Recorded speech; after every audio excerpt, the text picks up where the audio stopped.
penundaan kewajiban pembayaran utang yang diajukan oleh PT Dupan Anugrah Lestari, yang dimana ia selaku pemohon PKPU terhadap PT Bangun Sawit Jaya Subur selaku termohon PKPU.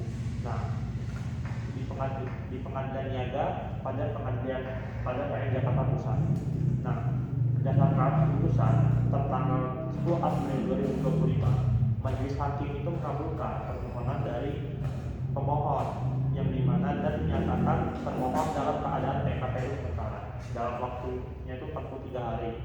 Nah, dalam putusan itu pula pengadilan itu menunjuk hakim pengawas serta mengangkat tim pengurus untuk mengawasi jalannya proses dari PKPU ini.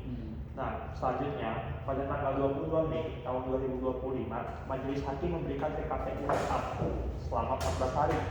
Setelah itu, PKPU tetap kembali diperpanjang lagi selama 7 hari pada tanggal 5 Juni tahun 2025 selama 14 hari. Nah, terus diperpanjang lagi pada 12 Juni tahun 2025 selama 6 hari.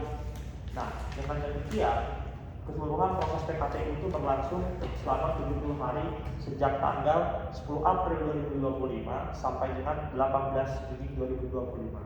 Nah, dalam masa tersebut, tim pengurus menyusun daftar piutang tetap dan debitor pada akhirnya dapat melunasi seluruh kewajibannya kepada para kreditor yang terdaftar. Nah, keadaan ini kemudian menjadi dasar bagi diajukannya permohonan pencabutan PKPU oleh debitor pada 18 Juni 2025.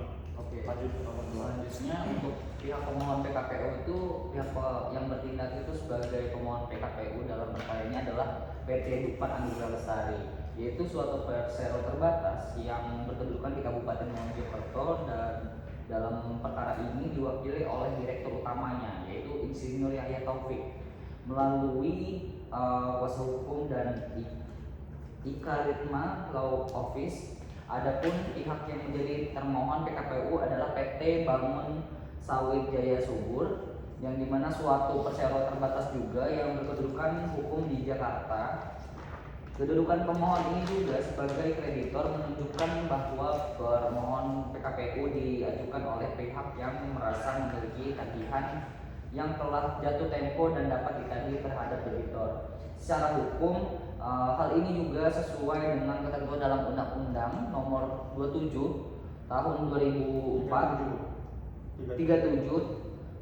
Tahun 2004 yang memperbolehkan permohon PKPU diajukan oleh debitor maupun kreditor. Dengan demikian, PT Dupan Anugrah Lestari memiliki legal standing untuk menggunakan utang yang telah dijatuh tempo dan dapat ditagih. Dalam putusan ini, kedudukan pemohon itu terbukti relevan karena tagihannya tuh kemudian tercantum dalam daftar piutang tetap dan dibayarkan oleh kreditor.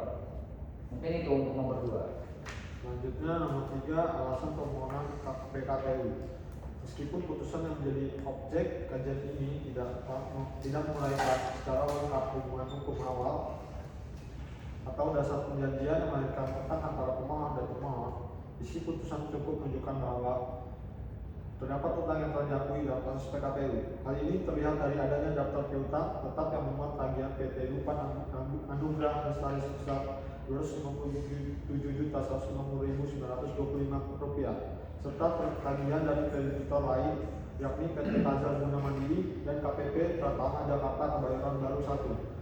Keberadaan lebih dari satu kreditor ini memperkuat bahwa permohonan PKPU diajukan dalam konteks adanya kewajiban utang yang belum dipenuhi oleh debitor. Dalam perspektif hukum kepailitan dan PKPU, alasan permohonan PKPU pada dasarnya adalah adanya keadaan di mana debitor diperkirakan tidak dapat melanjutkan pembayaran utang-utangnya yang telah jatuh waktu dan dapat ditagih. Oleh karena majelis hakim pada tahap awal mengabulkan PKPU sementara, dapat dipahami bahwa syarat dasar tersebut dianggap telah terpenuhi secara prima facie. Dengan kata lain, permohonan PKPU dalam perkara ini diajukan bukan semata-mata untuk memfailkan debitor, tetapi untuk memberikan ruang restrukturisasi dan penyelesaian kewajiban pembayaran secara tertib di bawah pengawasan pengadilan. Itu tadi nomor 3 ya?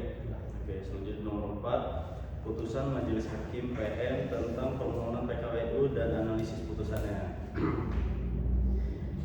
Di sini Majelis Hakim pada awalnya mengabulkan permohonan PKPU dan menyatakan PT Bangun Sawit Jaya Subur berada dalam PKPU sementara. Langkah ini secara yuridis menunjukkan bahwa pengadilan menilai terdapat dasar yang cukup untuk memberikan perlindungan hukum sementara kepada debitor dengan tetap menjaga kepentingan para kreditor melalui pengawasan hakim dan pengurus. Setelah itu Majelis Hakim beberapa kali memberikan PKPU tetap secara bertahap, yaitu 14 hari, 7 hari, dan 6 hari. Pola ini bertahap menunjukkan kehati-hatian pengadilan dalam memantau perkembangan penyelesaian hutang dalam proses PKPU berlangsung. Selanjutnya pada tahap akhir, Majelis Hakim mengabulkan permohonan pencabutan PKPU yang diajukan oleh debitor. Pertimbangan hukumnya didasarkan pada kenyataan bahwa seluruh tagihan kreditor yang tercantum dalam daftar piutang tetap telah dibayar lunas. Para kreditor telah menerima pembayaran tersebut dan biaya pengurusan serta fee pengurus juga telah diselesaikan oleh debitor. Oleh sebab itu, majelis berpendapat bahwa PKPU tidak lagi perlu dipertahankan dan karenanya cukup beralasan untuk dicabut. Putusan ini merupakan bentuk penerapan pasal 245 junto pasal 259 ayat 1 Undang-Undang Nomor 37 Tahun 2004 yang pada pokoknya memberi dasar hukum bagi pengakhiran PKPU ketika tujuan proses tersebut telah tercapai. Dari sudut analisis hukum, putusan ini dapat dinilai tepat dan profesional.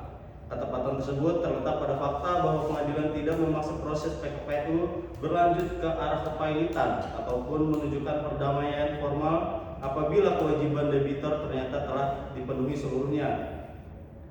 Dengan demikian, putusan ini mencerminkan fungsi PKPU sebagai sarana penyelamatan dan penyehatan pembayar hutang, bukan semata-mata sebagai pintu menuju kepailitan. Selain itu, putusan ini juga memperlihatkan bahwa keberhasilan PKPU tidak selalu harus ditandai dengan homologasi perdamaian, melainkan dapat pula berupa pelunasan penuh utang kepada para kreditor selama masa PKPU. Selanjutnya di sini saya akan menjelaskan tentang nomor 5, tata atau proses PKPU sementara atau tetap. Proses PKPU dalam perkara ini memperlihatkan tahapan yang sistematis. Pertama, permohonan diajukan oleh kreditor ke pengadilan niaga. Kedua, pengadilan mengabulkan permohonan dan menetapkan PKPU sementara, disertai penunjukan hakim pengawas dan tim pengurus. Ketiga, tim pengurus melakukan pemanggilan kepada debitor dan para kreditor yang dikenal untuk menghadiri sidang-sidang yang telah ditentukan.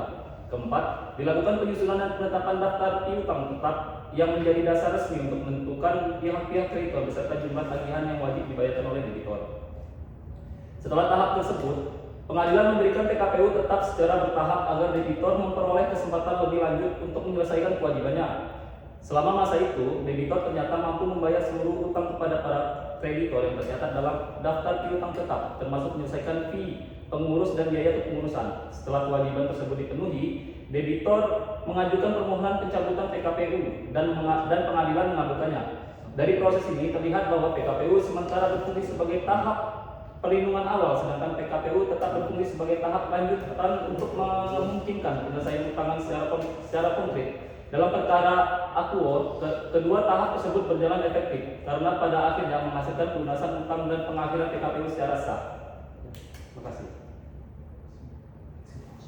Kesimpulan, berdasarkan putusan nomor 32 PDT titik sus strip PKPU garis miring 2025 garis miring PR titik niaga titik JKT titik PST dapat disimpulkan bahwa proses PKPU terhadap PT Bangun Sawit Jaya Subur berjalan sesuai mekanisme hukum yang berlaku. Permohonan diajukan oleh kreditor kemudian dikabulkan dalam bentuk PKPU sementara dan dilanjutkan dengan PKPU tetap. Selama masa tersebut, debitor berhasil melunasi seluruh kewajibannya kepada para kreditor yang terdaftar sehingga majelis hakim mengabulkan permohonan pencabutan PKPU. Nah, ini secara hukum putusan ini menunjukkan bahwa PKPU merupakan instrumen penyelesaian utang yang tidak selalu berakhir pada kepailitan, tetapi juga dapat berakhir dengan pemulihan keadaan debitor setelah seluruhnya utangnya dibayar lunas. Dan terima kasih. Mungkin itu saja dari diskusi kelompok kami. Sekian, wassalamualaikum warahmatullahi wabarakatuh.